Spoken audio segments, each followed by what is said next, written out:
my hope for the reader is probably to understand that there are three sides to every story, including this one. There's your side, there's my side, and then there's the truth. That's a quote by Robert Evans that I absolutely love. And that's very true for this book, especially considering that the book is written from somebody else's perspective who is present within the story. That is not Angelette or Valerius. Everybody, welcome back to Living the Next Chapter, the author podcast. Again, we have great people from around the world, and I met this great guest, Heather, and I'm really excited because not only is she coming on my show, she's like all over the place as a guest on podcasts. And the one thing that Heather and I both have in common, we're both introverts, so this should be fun. But we're going to be talking about her book, her journey, and all the things that she's writing, and the fact that she's everywhere.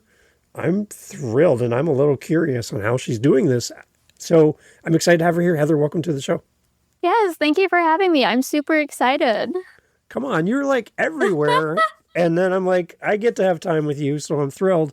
Heather, tell everybody, where are you currently, and when you're not traveling as a guest? Where do you live?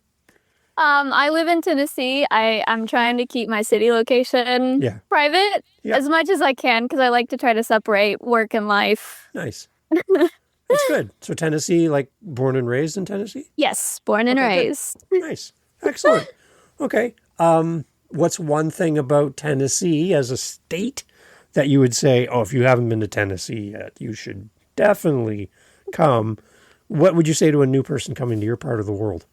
Oh, there's a lot to do here. I mean, there's a lot for everyone. I mean, there's a bunch of hiking trails that I've been recently introduced to by my fiance. There's a lot of shopping. There's a lot of just other things to do here, surprisingly. Excellent. Well, that's great. Yeah, I love anything outdoors and nature. That's fun. So good. Awesome. Let's talk about your author journey, Heather, and how all this started for you. Did somebody kind of point you in this direction, or did you find this path all on your own? Writing, I honestly don't know how to describe if I was pointed to it or not. Because I was in middle school, and kind of like every middle schooler, I wanted to be a YouTuber when I grew up. And my mom kind of gave me an ultimatum. And she said, you had to write me a script, and you have to submit it to her before I posted anything. I remember at the time I was really upset because I didn't want her to read my stuff. But I kind of realized I fell in love with writing, and I was actually pretty good at it. All right. What kind of stuff did you like to write early days as a writer? I mean, it was complete fiction, fantasy, world building. I was just making stories up and writing them down. I was doing them in script writing formats. It's actually the style I feel most comfortable with. Okay. Explain that format a little bit more for a non-author that's listening. Script format. So it's mainly dialogue with action beats kind of separated. So it's less talking about like the description of the world, and those are more formulated by other people. So more like a play than it really mainly consists of dialogue. The dialogue is what carries the script. Oh, okay. So not so much about the world building side, then more about the conversations and the characters speaking to each other. Okay. Yes. Okay. Interesting. All right. Is that a common thing to start as a starter? I don't think it is. No.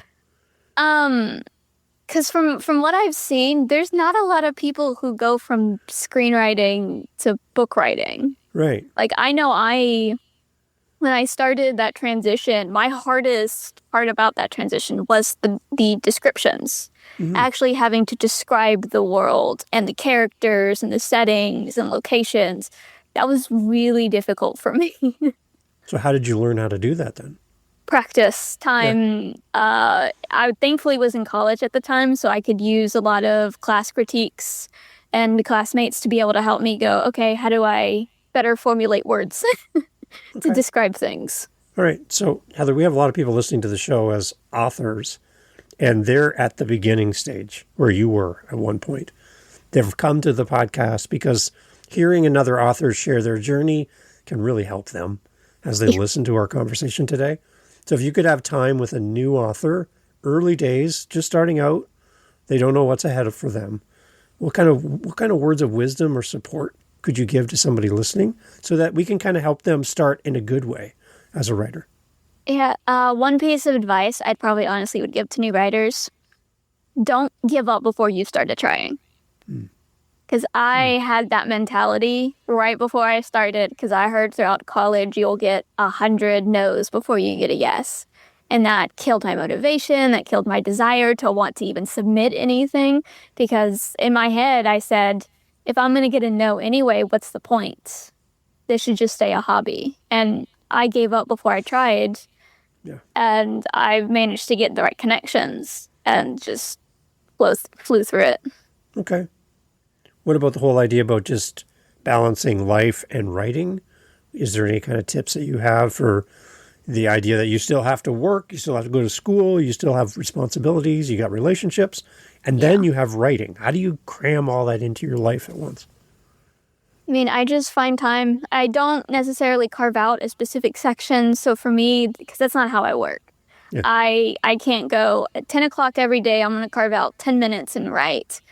But I make a note that I'm going to at least write every day. And as soon as I, make that section, I'm like, okay, I can chop that off and move on to something else. And I've done what I've needed to for the day. But it's really knowing about how yourself works. Are you an organized person then? Yes and no. I'm organized when it comes to my writing, but everything else, I try to be organized. And then in a rush, I end up misplacing things. So why is writing easier for you to be organized around then? Maybe because I have to, and I know that if I don't, the other people, the audience who reads, is going to be just as confused as I am, and I don't personally want to almost disappoint them. Okay. So even though you've been writing for a while now, what is still kind of one of the things that you struggle with as a writer that's you're like a muscle you need to develop over time, but it's your priority? Like, I really got to get better at fill in the blank. What is that for you? I still think that would be descriptions to this day. Yeah. I've been told my dialogue, spot on, feels natural, feels like people conversing. So I know I don't need work in that, but my descriptions sometimes feel like they could definitely use some help. That's where I love my editor. Yeah, that's good. I had one author on talking about how they create worlds and all that to make it feel really like inclusive for the audience as a reader. And they said stuff like they just go take the city bus for no reason. They're not going anywhere, but they just want to watch people and see people in everyday life and make note of how people talk to each other and how people do this and how people do that. Because being out there among people and just being part of the community and just having your radar up and just watching people helps them to kind of give some realism to their characters. Because when they're writing, they're in a writing space, in a writing frame of mind, and they're not really thinking about how their character would actually survive in the real world. So they kind of like take themselves out of the writing space and into the real world just to get some context for their characters. Oh, yeah, absolutely. I do something similar as well. Yeah. When I go out, I watch people, listen to conversations, trying to get those even slight verbal and physical tics that people do. Yeah. Like watching people go to the mall and watch people just walk. Go sit and grab a drink or some French fries or something, and just watch people walk past you. How the gait to how they walk. Oh, yeah. Are they slow? There's one person where I work, and he doesn't know how to pick up his feet. So his heels are just constantly gook, gook, gook, gook, gook. He can't pick up his feet high enough so you won't hear him dropping his heels all the time. Yep. And I'm like, how can you live life like that? I'm so annoyed. But that could be part of a character, right? It's just like, pick up your feet, pick it up, right? But you wouldn't think of that unless you see that in real life, right? Yeah. Yeah, and that makes people lean in and go, I know somebody like that, right? As we talk about right now. People are going, I know somebody who does that. So if you can add that to your characters, beyond them being, kind of like black and white facts and this and that, but then add that element to them, it just makes people go, oh, I can relate with that character. Yeah. Oh, yeah. That's the point of characters, is making them relatable. Right. Okay. For the authors then that are listening too, one of the biggest things I've heard from authors is you get lots of support in the journey of writing. You have editors, you've got people there to beta read your books. We got support. We got authors writing in community with each other. And then you're done. The book is done. And you're like, yes. And then you're on your own to go out there now and talk about these books. And so often my guests are like, I like writing. I don't like talking about my writing. I have to now get out there, be on podcasts, be like you, Heather, all over the place on shows. But it's not my natural happy place. I'd much rather just be writing and be on my own as fellow introverts for you and I. Is this hard to do stuff like this today and put yourself out there like this? Yeah, it very much is because I'm in that very same boat. I don't really want to talk to people. I just want to sit alone. Yeah. I'm consistently making jokes with my family and fiance about how once I'm big and everything's smooth sailing, I can just hire a manager and I'm just told when I need to show up and do whatever. And I can just focus completely and entirely on writing. But that is many years down the line. I got to do the grind work first.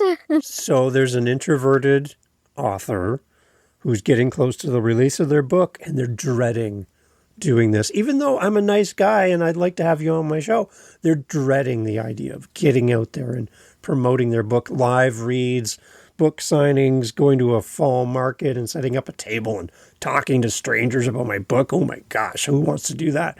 And they're just dreading this whole idea. Any thoughts from one introvert to another about how to get in the right mindset to get out there and talk about your book? Oh, yeah. So for me to get in the right mindset, I have the set outfit is what I like to call it. Oh. I get my hair in the position. I get the same outfit on, and that is my podcast, my speaking outfit. It kind of gets me in the mood for it. And I only wear that outfit when I'm doing speakings, when I'm doing podcasts, because then there's something psychologically about it.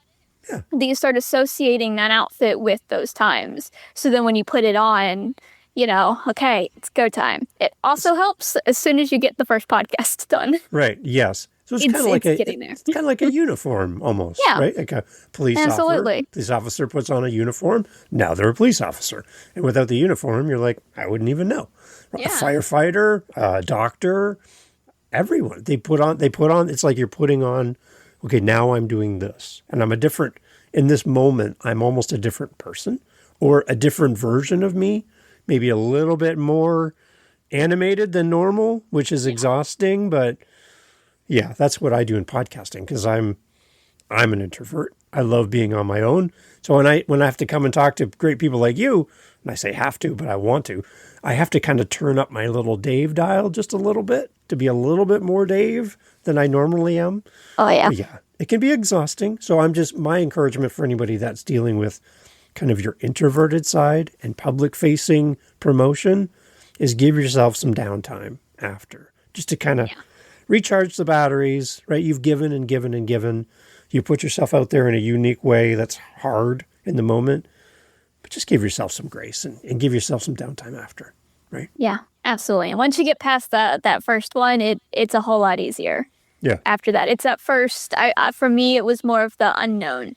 I didn't know what to expect. I didn't know how it was going to work. I knew from my preconceived notions that the media sometimes is not always like to put things in the best of light. So there is that unconscious worry for me that maybe they were going to try to spin something wrong. None of them have. They've all been wonderful.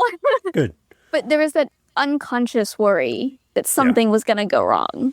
Well, this episode's not over yet, so I've got some things for you. I got to tell you, Heather. I'm joking. Okay, this is good. Okay, let's talk to the readers that are here, Heather, because this is the other part of our community. They're here for you. They want to fall in love with you and your books. I'm looking at your website while we're chatting, and one of the tabs I'm seeing on your website is your Meet the Characters. Why is this on your website? Why is this important for readers? I love the artwork, by the way. Oh my gosh. I'm leaning in here. Their eyes for your characters just draw me in. Talk about the Meet the Characters tab on your website. Why is that on there? So originally I had that on there before launch day because I wanted people to get a sneak peek about what to kind of expect from the characters. It also lets the audience kind of, I mean, get to know them more than they would in the book. Okay. This would allow so that when in the future maybe include like Angelette's favorite food is something. And in book 2 or 3, I can go, she orders her favorite food. Those who have read the piece can go, I know what that is, and feel like they got a little special secret. Okay. Out of these characters that we see on your website, which one is the most introverted out of all of them? The most introverted. That would probably be Ivan, Really? the older Okay. twin. Yeah, Okay. he's more of the academic, intellectual, prefers to keep to himself, letting his younger brother, who's more energetic, athletic, social butterfly, do Okay. the social interactions. So who would frustrate Ivan as an extrovert out of this group of characters? Honestly, probably Ibis. Oh, Probably really? his twin brother. They're twins. Okay. Okay. Well, Yes. okay. But they get along, these two, Yes, they do. right? They balance each other out then, maybe a little bit. Yeah, they do, definitely, for the times that they are together. Okay. Well, see, that was a little hook there. That was well done. For the times that they're together. Everyone, did you pick up on that? Okay. I like that. That makes me go, wait, I want to know more about that. Okay, good. Tell us more about the other characters that we see here on your Meet the Characters as well. I believe there's Valerius and Scarlet. Yep.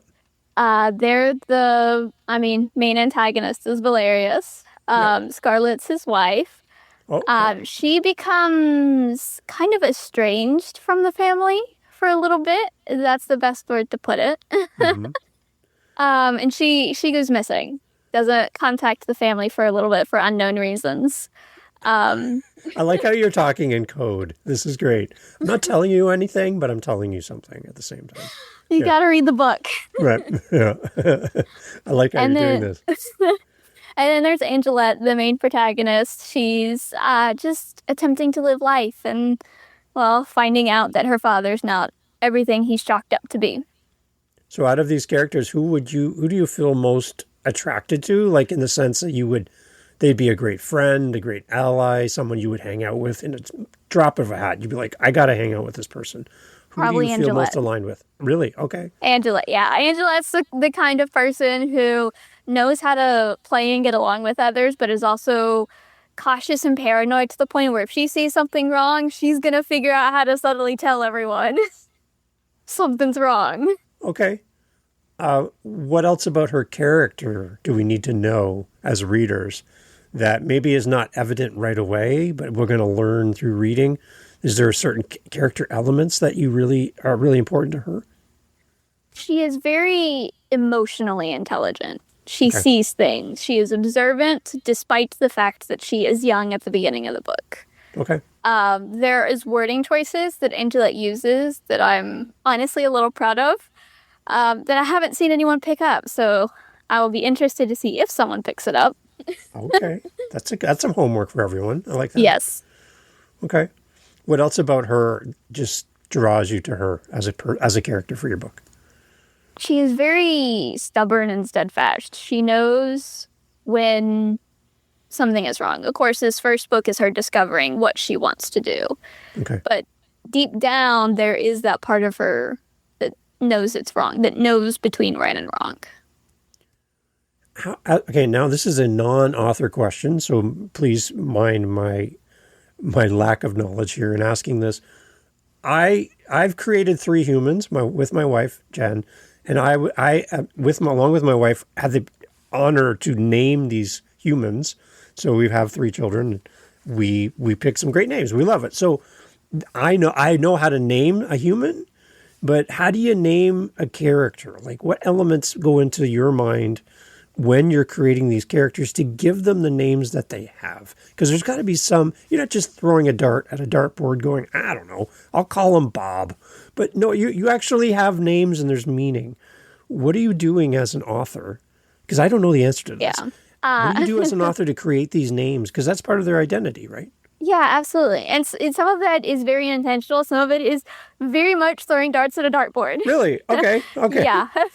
So, like for Angelette and Valerius, I was very specific with their names. They have meanings. My favorite is Angelette being pseudo close to Angel. She's the Okay. Yeah. angel. She is rescuing and saving Yeah. people from despair. That's a good Um, one. Okay. but then like Scarlet and Hunter and Ivan and Ibis were definitely, let me hit a generator a few times to see what sounds good. Okay. Because names for me, unless they're like the main characters, are not that important to me. Okay. Interesting. They, that is not something that I want to spend personally 16 hours trying to find the perfect name because I feel like that's never going to happen for me. I need to find something that sounds good. And most of the times when I name the characters, then the names grow into the characters. Okay. Like it actually, the names somehow show up in the story as well. Somehow. Yes. Okay. So like when you read about Scarlet, there will be some people who are like, I know a Scarlet like that. I know a Scarlet too, and I'm sure. I wonder if this is like her. So that's an interesting name. It's not a name that I hear often. So Yeah. interesting. Okay. So, but you want to be creative with your names. I noticed there's no Bob or one thing I'm very upset. I don't see a Dave. Now, as a Dave, I'm protesting, by the way, because there should be a Dave here. So that's my vote for the next time. Okay.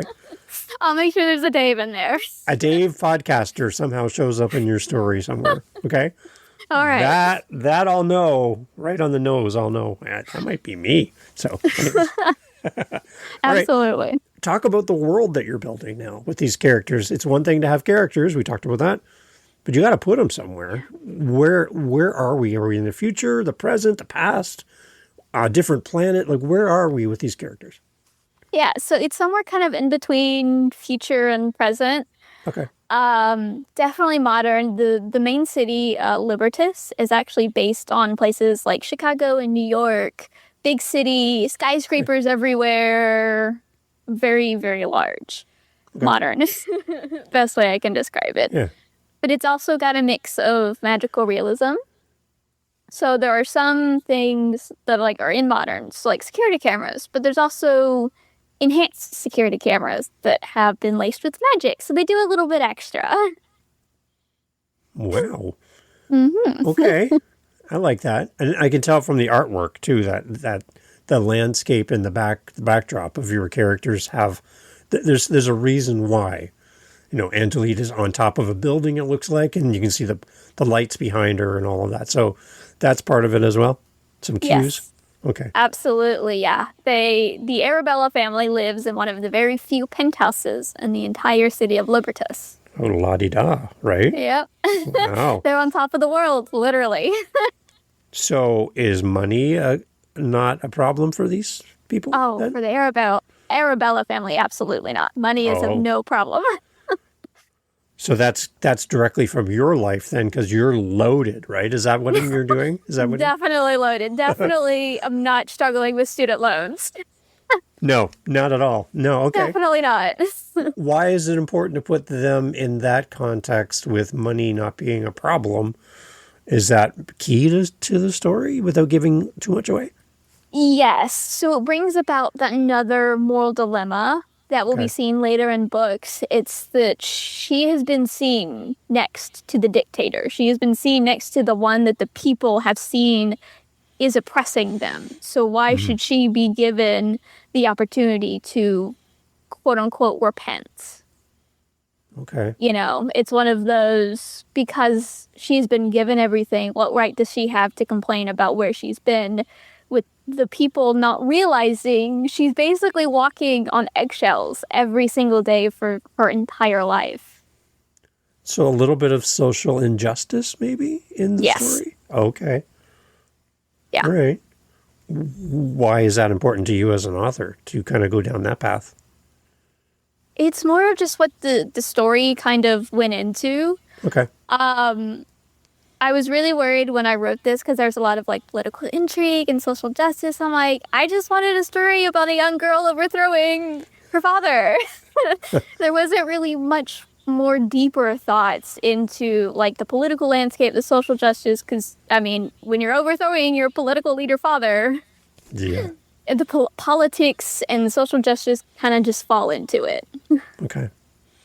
And it's a lightning rod for some people as readers too, because we kind of come to the story with our own belief systems and everything, what we see in the world and in the news, and then here's your story, kind of just maybe stirring up some thoughts and some questions and some response maybe from readers as well. Oh yeah, I mean it's about the government hiding secrets. What government isn't hiding secrets? I'm just looking around to see if we're being recorded right now. We are being recorded, but yes. Okay. All right. I mean, so there's some truth in that, but like, I mean, I'm just a general average nobody citizen. I don't have some sort of special knowledge. I just wrote about what I saw in a dream after reading 1984, which is also about the government and the Big Brother. So this came from a dream. Yes. So dreams come true is what you're telling me. A little, yeah. Technically, okay. Technically, yeah.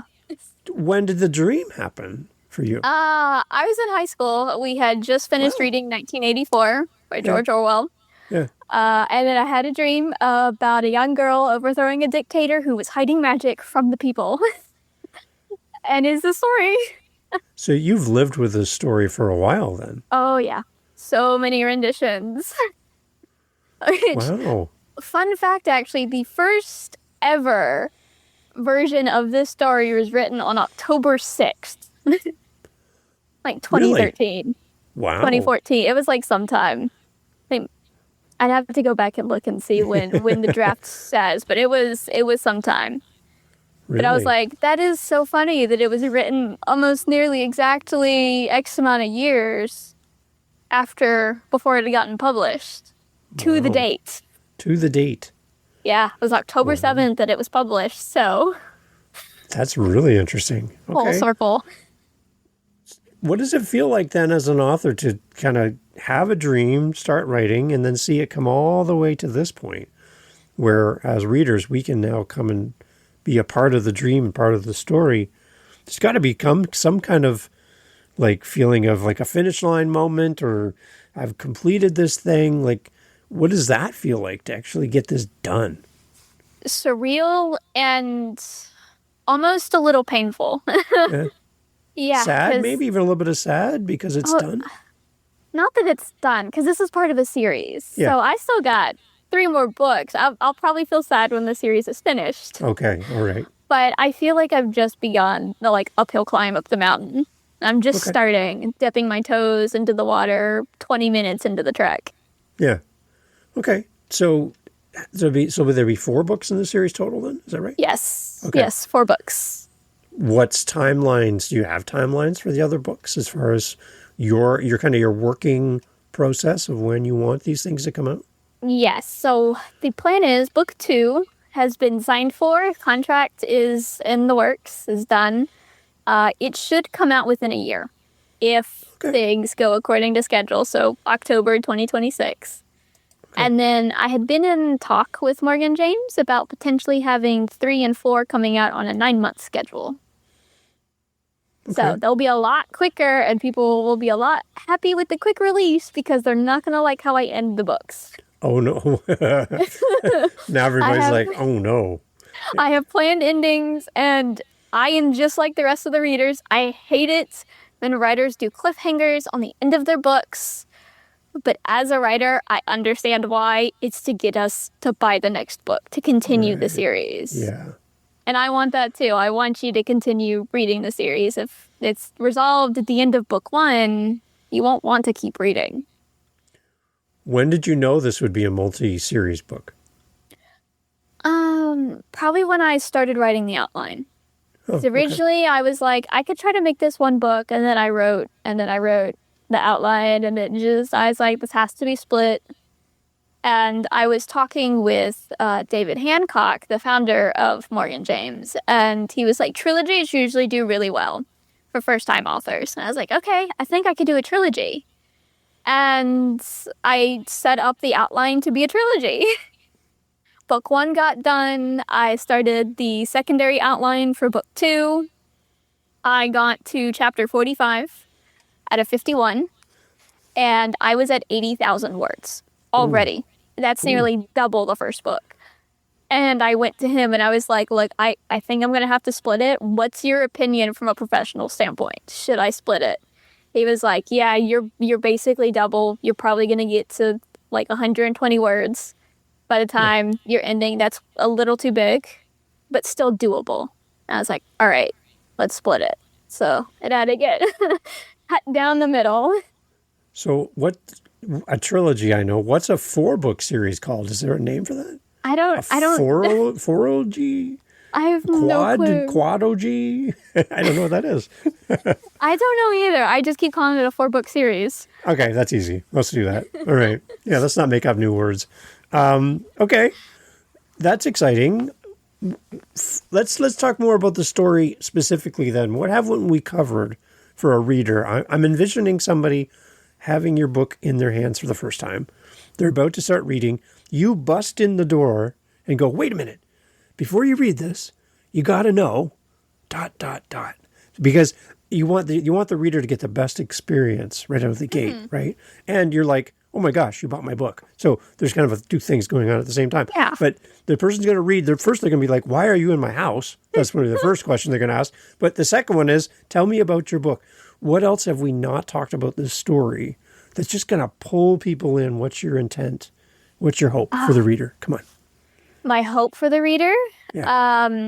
is probably to understand that there are 3 sides to every story, including this one. There's your side, there's my side, and then there's the truth. That's a quote by Robert Evans that I absolutely love. And that's very true for this book, especially considering that the book is written from somebody else's perspective who is present within the story. That is not Angelette or Valerius. So there's 4 sides to the story and 4 books in the series. Yes. Okay. So how early that is it evident that we were meeting this other voice? Is it in the first book or later? No. I'm still debating on if it's going to be something that's revealed in the Okay. books themselves. It very well could just be something I talk about in podcasts as a little like surprise tip. It is actually going to be prudent in the audiobook because the narrator that I worked with actually asked those kinds of questions and I was able to talk and we worked about it. So she's able to do a very different voice for the narrator than for Angelette because they're different people.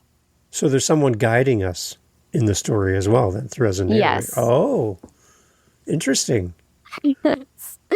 Was that the intent from the beginning, or did that happen during the writing process? No, that happened during the writing. Oh, Yeah. Actually, my fiance had proposed this. He was like, what if it was written by so-and-so? I was like, yeah, that could actually really work.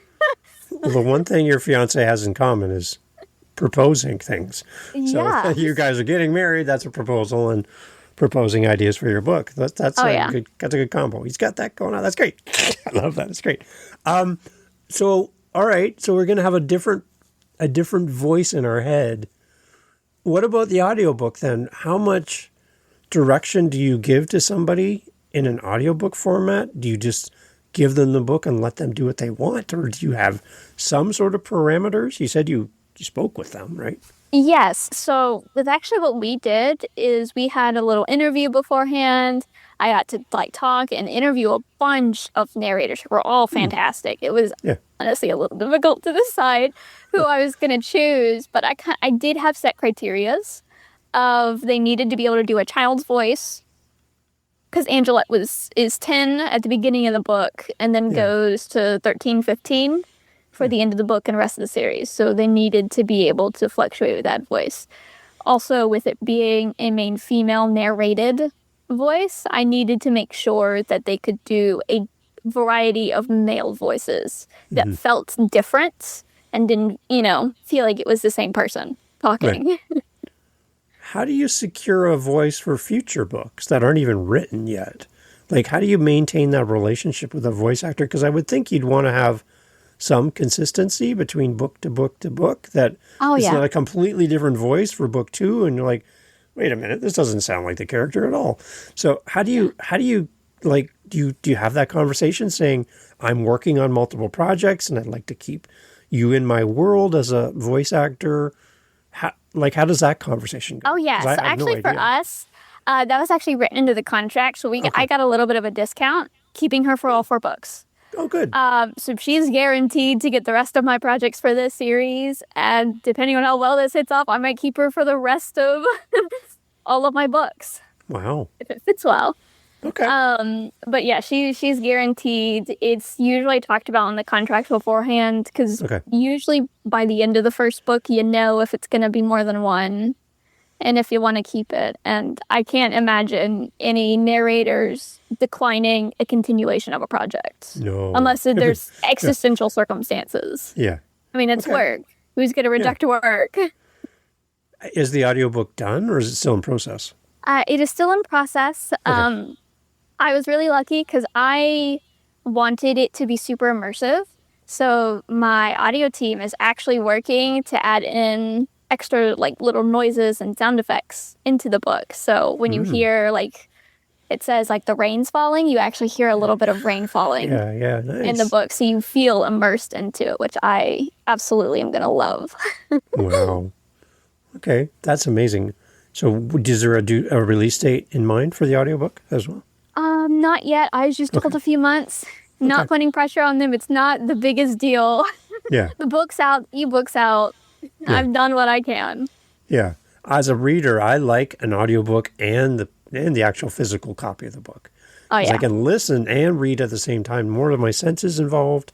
I find it more immersive. So Oh, yeah, that's kind of my absolutely. approach. So I buy both. I just, that's kind of how I do it. Oh, yeah. So, And with the future installments, they should be released right on time because the hardest part, this first one, was finding the narrator.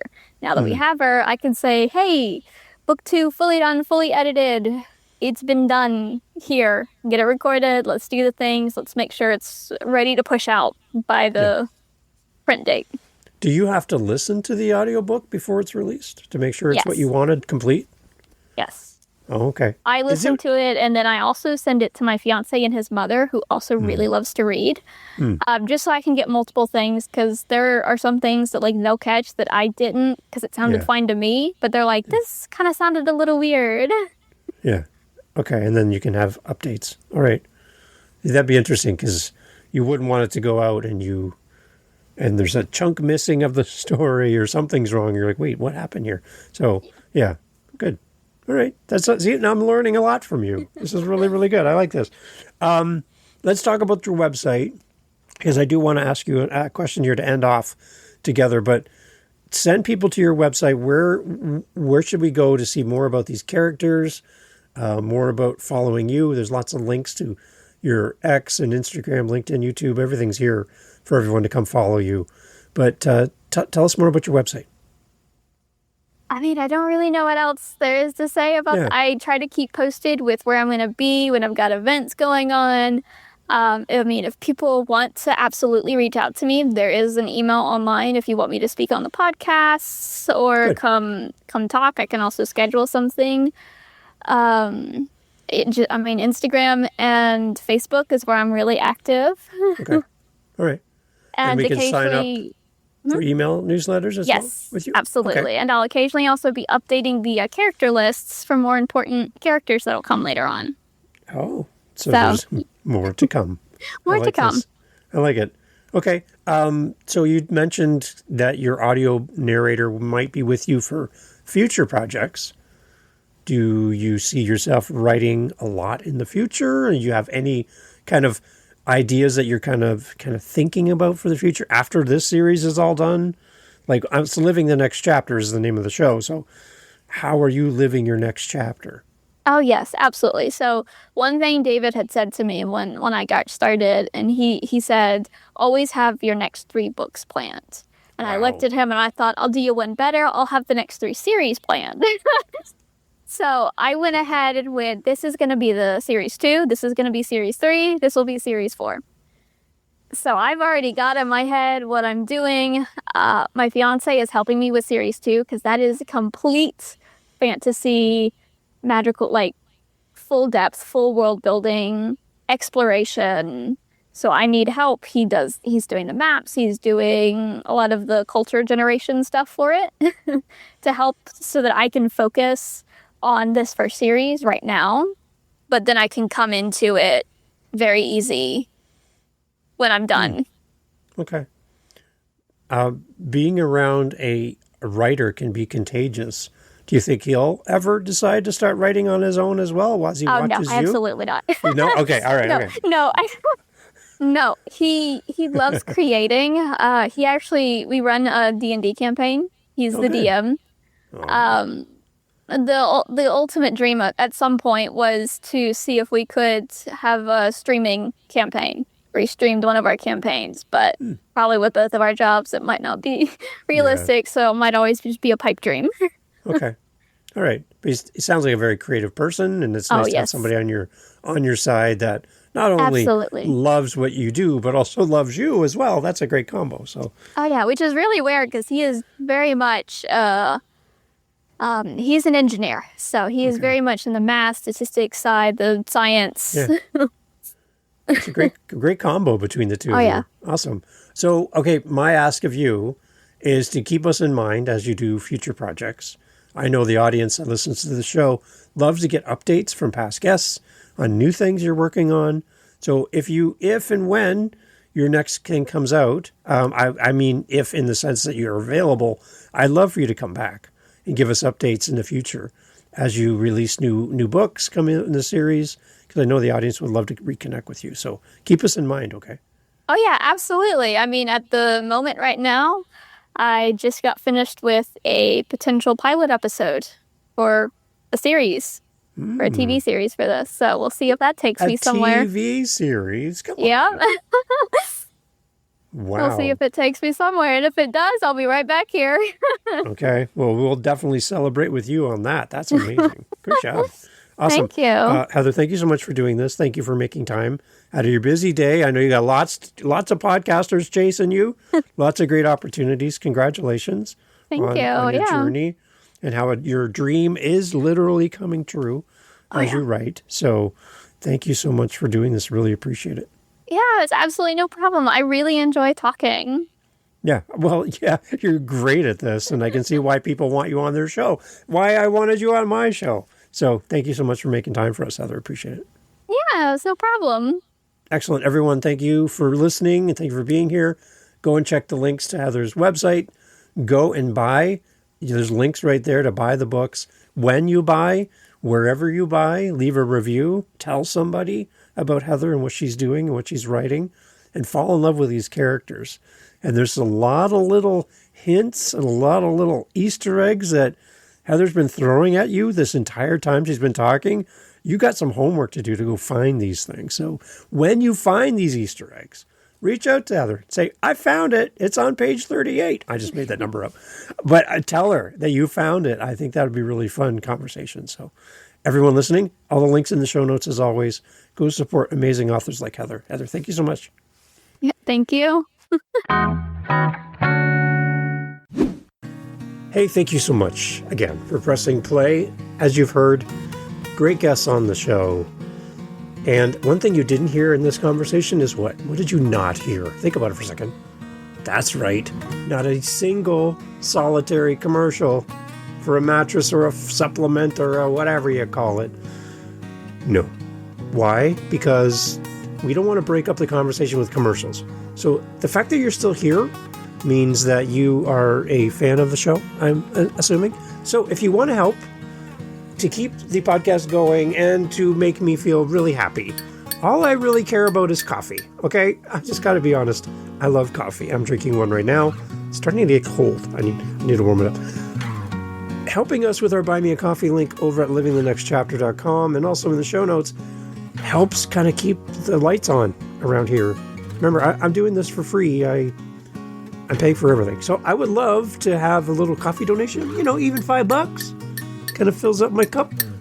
And I would love to enjoy a coffee from you. So if you're interested, again, Thank you for listening. But you can use our Buy Me a Coffee link and fill up the cup. Thanks for being here.